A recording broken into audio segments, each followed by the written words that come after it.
నా చెల్లి సంతోషంగా ఉండాలి. తన కోసమే ఈ పెళ్లి చేసుకుంటున్నాను.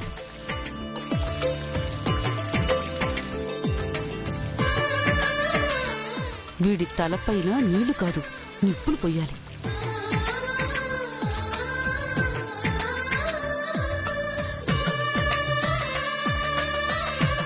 మండపంలో ఈడి తలపై పడేవి అక్షంతలు కాదు, నిప్పులు. తెలుగింటి పాల సంద్రము కనిపించిన కూన శ్రీహరి ఇంటి దీపమల్లే కనిపించిన జాన.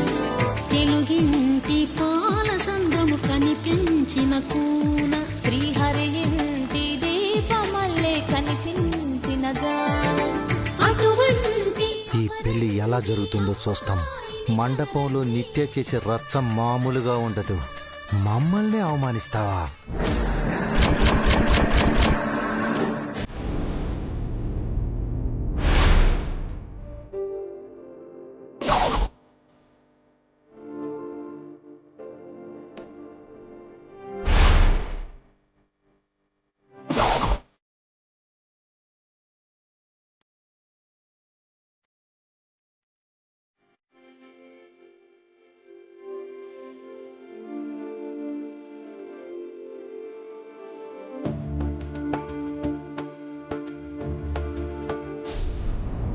సార్ ఏంటి చారుకేసా?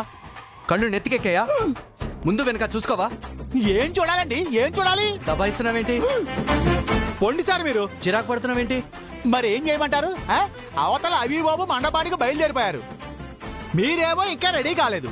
అసలు ఆడపెళ్లి వారంటే ఎంత ఎలర్ట్ గా ఉండాలండి? అర్థమైంది చారుకేసా. నువ్వు మగ పెళ్లి వారి తరపున కాబట్టి నువ్వేమన్నా నేను భరించాలి. ఎదురు తిరిగి ఏమన్నా అంటే నువ్వు, మీ అభిబాబు, మీ అమ్మాయి గారు నా చెల్లిని వేధిస్తారు, అంతేగా? మీరు సీరియస్ గా అంటున్నారా, కామెడీగా అంటున్నారా? Hello, excuse me.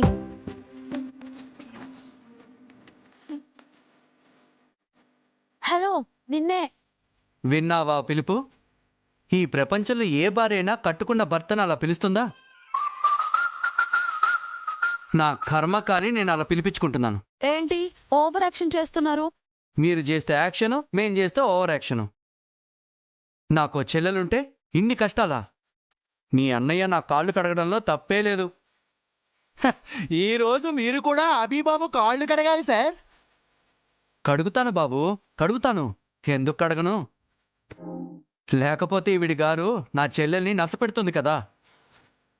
అన్నగా నాకు తప్పదు కదా. ఎద్దవ కబుర్లు ఆపి ఒకసారి ఇలా చూడండి. ఎంత గౌరవం, ఎంత గౌరవం. సతీ సావిత్రి, సతీ అనసూయ, సతీ సుమతి. ఏంటి? ఒక్కసారి అటు చూడండి. ఏముందక్కడ?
చక్కగా ఉన్నావమ్మా. ఇప్పుడు అమ్మా నాన్న ఎంతో సంతోషపడేవారు.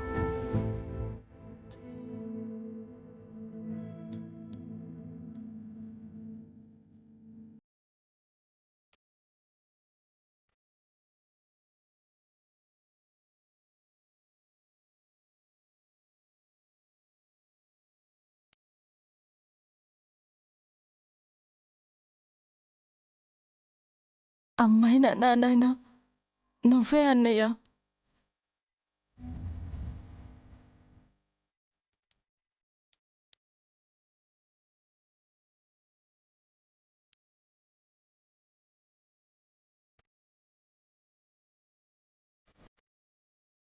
నిజంగా చెప్తున్నాను, కుందన బొమ్మలా ఉన్నావు. జరిగే పెళ్లి కళ మొత్తం నీలోనే ఉంది.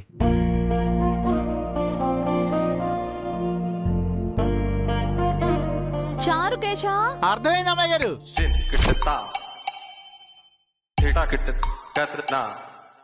ఇరుగు దిష్టి, పొరుగు దిష్టి, ముఖ్యంగా మీ అన్నయ్య దిష్టి పోవాలి.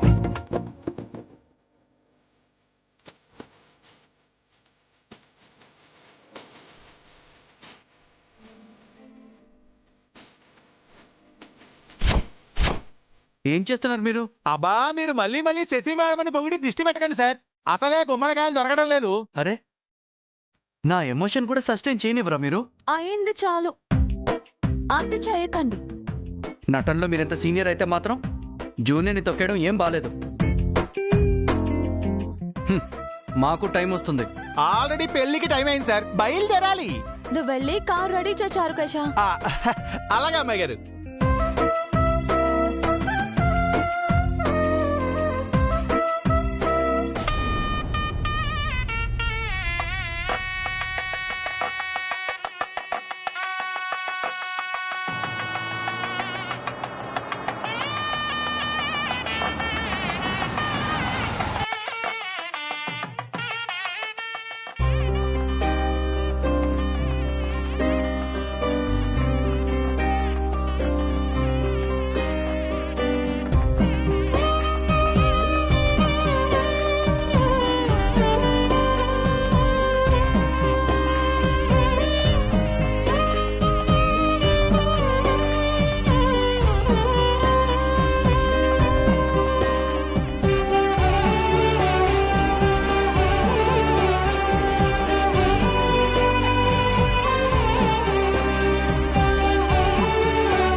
అమ్మా, పెళ్లి కొడుకు గదెక్కడా? ఆ రూమేనండి. అభి, నువ్వు ఆ గదిలోకి వెళ్ళి కూర్చో. దివ్య వాళ్ళు వచ్చారో లేదో కనుక్కోండి జడ్జి. వాళ్ళు బయలుదేరారంట అభి. ఇందాకే శారికేశ ఫోన్ చేసి చెప్పాడు. దివ్య వచ్చే వరకు నేను ఇక్కడే ఉంటాను. మండపానికి బయలుదేరిన వాళ్ళు రాకుండా ఉంటారా? అనవసరాన్ని కంగారు ఎందుకు అభి? లోపలికెళ్ళి కూర్చో. రా అభి, లోపలికి పదనా.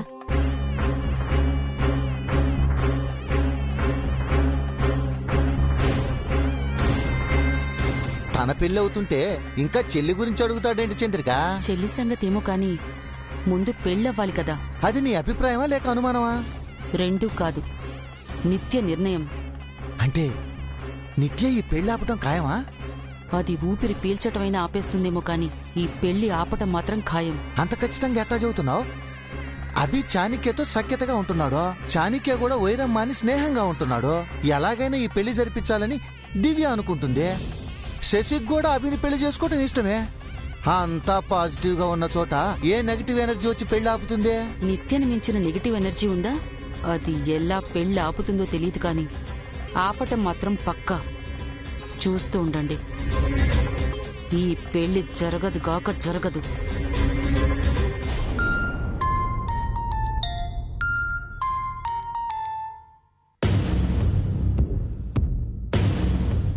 చెప్పు నాగభూషణం. మేడం, నేను డైరెక్ట్ గా మండపానికి వస్తున్నాను. మీరు బయలుదేరుతున్నారా? రెడీ అవుతున్నాను. మీరు వెళ్ళి పెళ్లి ఎలా అవుతారని ఒక పక్క టెన్షన్ గా, ఇంకో వైపు ఎక్సైటింగ్ గాను ఉంది మేడం. ఇప్పటికైనా మీ అసలు ప్లాన్ ఏంటో చెప్పండి మేడం. తినబోతూ రుచెందుకు నాగభూషణం? నేనేం చేస్తానో కాసేపట్లో మండపంలో చూస్తావు కదా. Wait and see.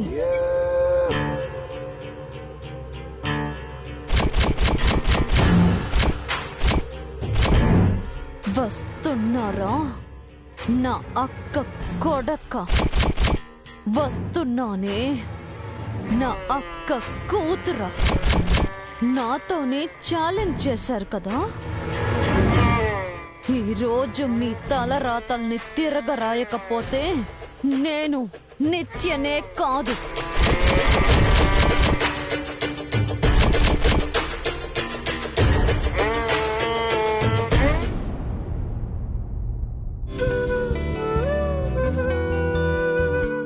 సార్ కార్లు రెడీ అండి, బయలుదేరదామండి. ఒక్క నిమిషం.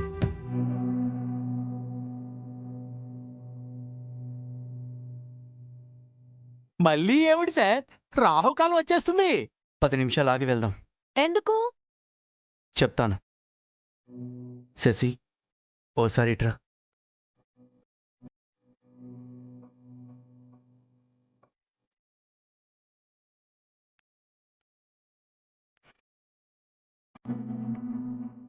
ఒకసారి ఈ ఇంటిని చూసుకో అమ్మా.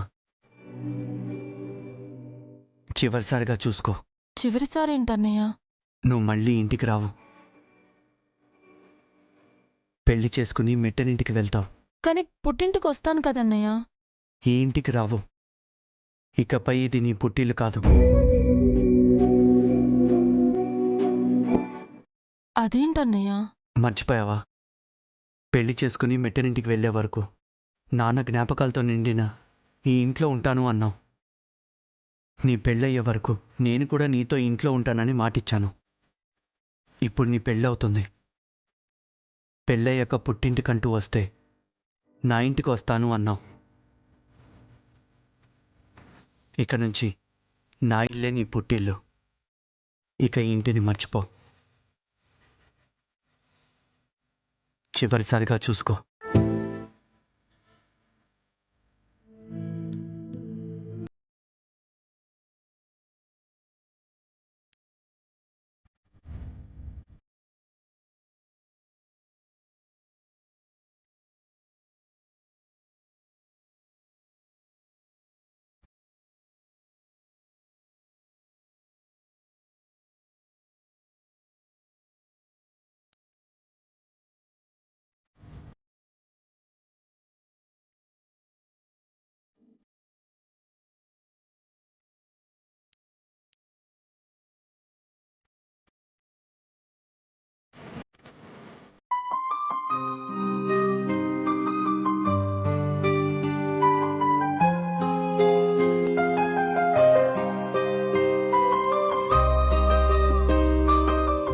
బాధగా ఉందన్నయ్య. అమ్మను నాన్నను వదిలేసి వెళ్తున్నట్టుంది.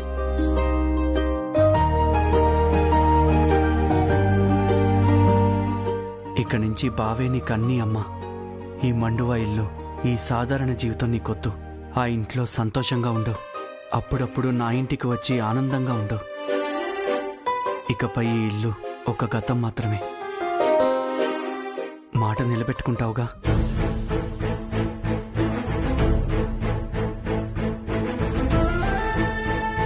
ఈ రోజు కోసమేనమ్మా ఎదురు చూస్తున్నాను.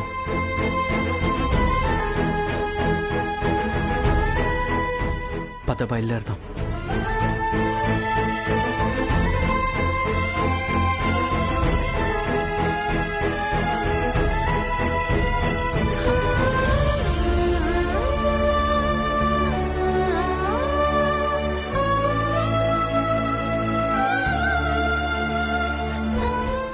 ఒక్క నిమిషం, ఇప్పుడే వస్తాను.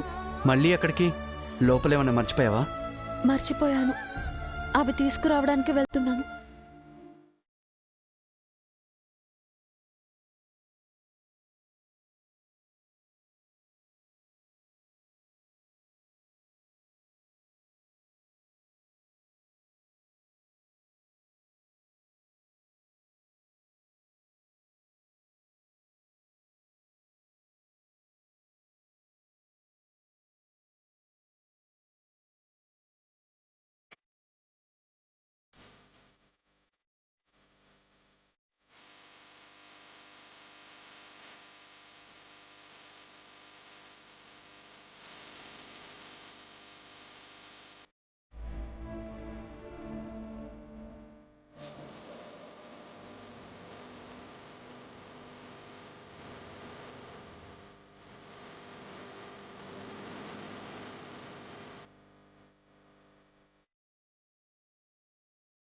ఏంటయ్యా మీ అమ్మాయి గారు పుట్టింటి నుంచి ఏమన్నా మనులు మాణిక్యాలు తీసుకొచ్చిందా?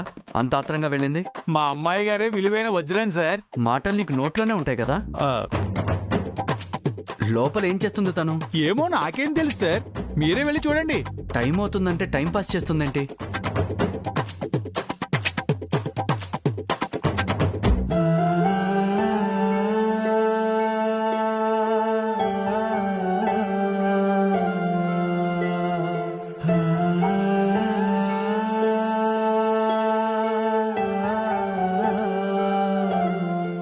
ఏంటమ్మా, నీ మెమరీస్ కూడా గుర్తు చేసుకుంటున్నావా?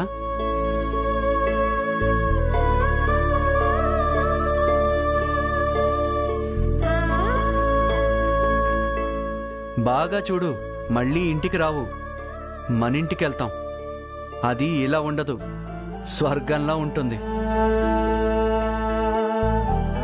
నాకు ఈ ఇల్లే నచ్చింది. నచ్చడానికి ఏముంది ఇంట్లో? ఇలాంటి మండువ ఇంట్లోనే నా బాల్యం గడిచింది. ఈ ఇంటిని చూస్తే నాకు మా అమ్మ గుర్తొస్తుంది.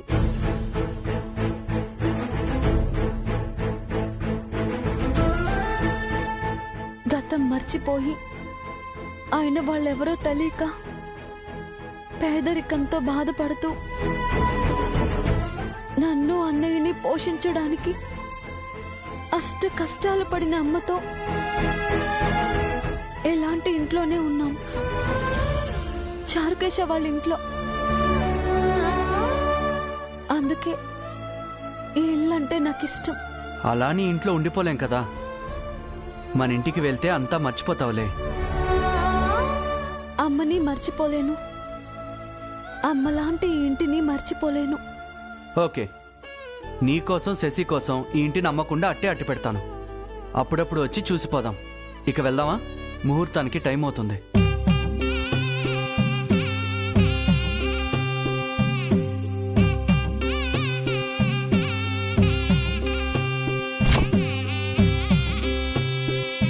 పద.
ఉండు.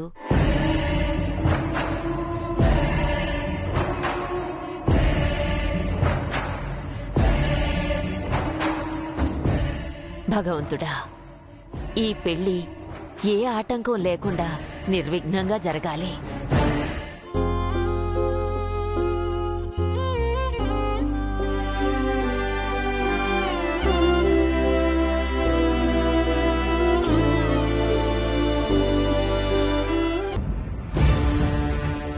ఈ పౌడరు చెప్ప పెట్టకుండా ఎక్కడికి వెళ్ళాడు? అమ్మా, మా పౌడర్ని చూసావా? ఏంటి పౌడరా? అమ్మో, ఏం లేదులేండి, మీరు వెళ్ళండి. కర్మ, అలవాట్లో పొరపాటుగా అనేశాను. ఒరే పౌడరు, ఎక్కడ చచ్చావురా?